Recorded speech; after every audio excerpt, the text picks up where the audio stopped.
Assalamualaikum warahmatullahi wabarakatuh. Selamat bertemu kembali anak-anakku semuanya.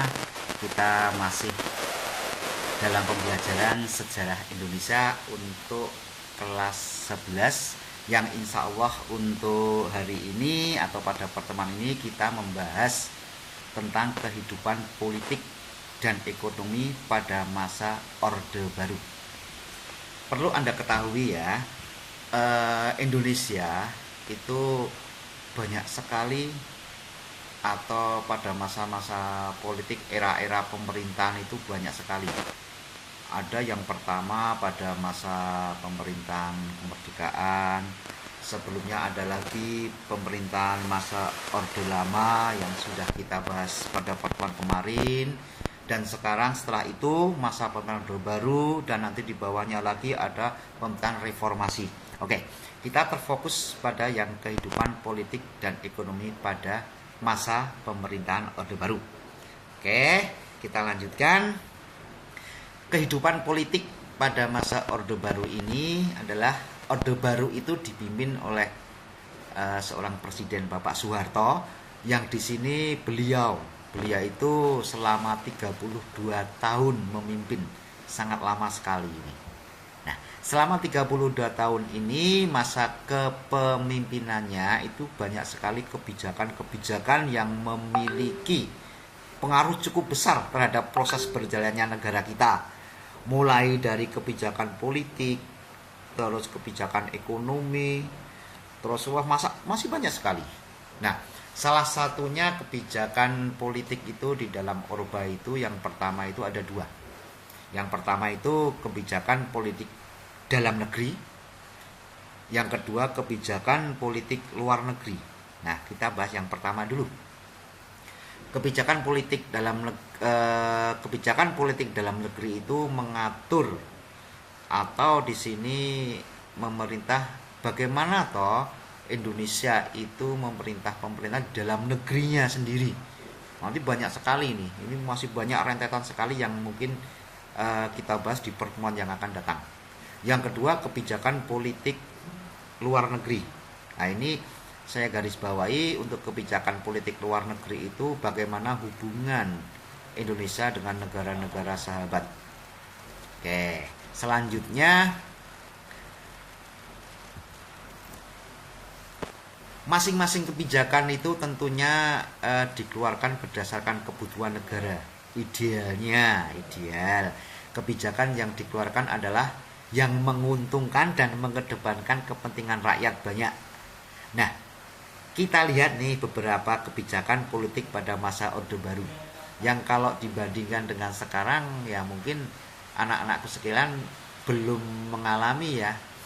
Pada masa pemerintahan Orde Baru dengan pemerintahan sekarang itu reformasi itu bagaimana perbedaannya. Kalau Bapak sudah mengalami bagaimana atau pemerintahan di masa Orde Baru, bagaimana pemerintahan di reformasi, itu sangat berbeda sekali.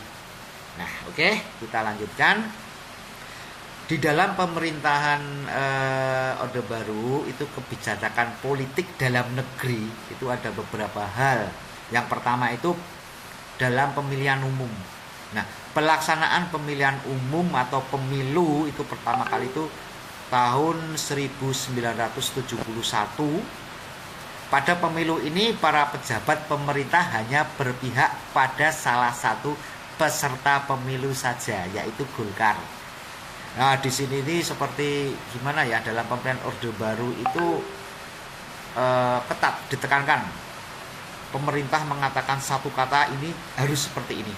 Nah, dalam pemilu 1971 ini Golkar sebagai pemenang, atau dalam pemerintahan itu dari Partai Golkar, dilanjutkan dengan 1977, dilanjut lagi 1982, 987, 992 hingga 1997.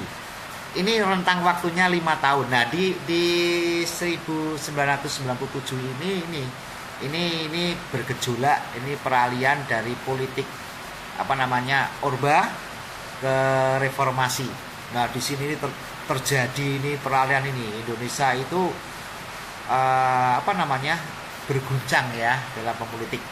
Oke, selanjutnya ada penyederhanaan partai politik. Dulu partai politik banyak di dalam Orba itu cuma ada 3 partai. Penyederhanaan partai politik menjadi 2 partai dan 1 golongan karya. 2 partai ini pertama kali dulu itu, yang pertama ada Partai Ka'bah atau sering disebut, setelah itu berganti dengan P3. Terus yang kedua Partai PDI, itu sebuah partai yang di luar dari pemerintah, dan 1 golongan karya atau Golkar yang notabene itu dari pemerintah. Oke, kita lanjut lagi. Kebijakan yang ketiga adalah dui fungsi ABRI.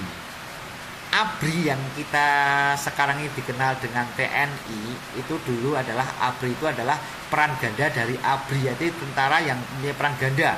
Yang pertama sebagai kekuatan mempertahankan keamanan dan sebagai kekuatan sosial politik. Ini kita garis bawahi, kekuatan sosial politik. Sebagai kekuatan sosial politik, ABRI itu diarahkan untuk mampu berperan secara aktif dalam pembangunan nasional. Jadi dulu itu ABRI itu ya sebagai pelindung dari negara, juga dia berperan sosial dalam masyarakat. Kebijakan yang keempat itu ada pedoman penghayatan dan pengamalan Pancasila atau P4. Nah, di sini ini yang berbeda dengan sekarang. Ini di sini muncul pembelajaran. Dulu itu ada PMP, ini mempelajari tentang pemahaman kepada seluruh lapisan masyarakat untuk menghayati atau tentang Pancasila di sini nih. Ini masuk pembelajaran ini ditekankan sekali ini. Nah, kita lanjut lagi. Nah, di samping kebijakan-kebijakan politik dalam negeri, Orba itu juga ada kebijakan politik luar negeri. Seperti yang tadi sudah saya sebutkan tadi, ada 2 kebijakan. Kebijakan yang pertama adalah kebijakan dalam negeri, dan yang kedua adalah luar negeri.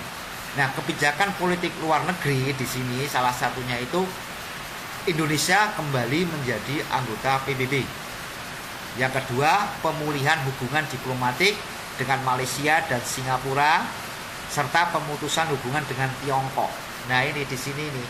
Dulu Indonesia sudah pernah konflik di era-era kemerdekaan dengan Malaysia dan Singapura. Nah, yang ketiga, memperkuat kerjasama regional dan internasional. Oke. Nah, ini terima kasih, akan kita bahas dulu sebentar. Di dalam kebijakan luar negeri ini bagaimana negara Indonesia itu menjalin hubungan dengan negara-negara lain yang bisa bisa memperdayakan atau menguntungkan negara Indonesia. Ini yang saya garis bawahi di nomor 1. Indonesia itu kembali menjadi anggota PBB. Mengapa kembali? Apakah dulu sudah pernah? Ya. Dulu itu Indonesia itu sudah pernah menjadi anggota PBB karena ada suatu hal yang tidak itu kita keluar. Nah, setelah itu di dalam politik luar negeri Indonesia kita memperbarui lagi. Ini di nomor 1 tentang Indonesia kembali menjadi anggota PBB. Mungkin ini dulu untuk pertemuan tentang pembahasan politik Orde Baru. Insya Allah untuk pertemuan akan datang kita akan lebih detail lagi kita bahas. Terima kasih semuanya. Assalamualaikum warahmatullahi wabarakatuh.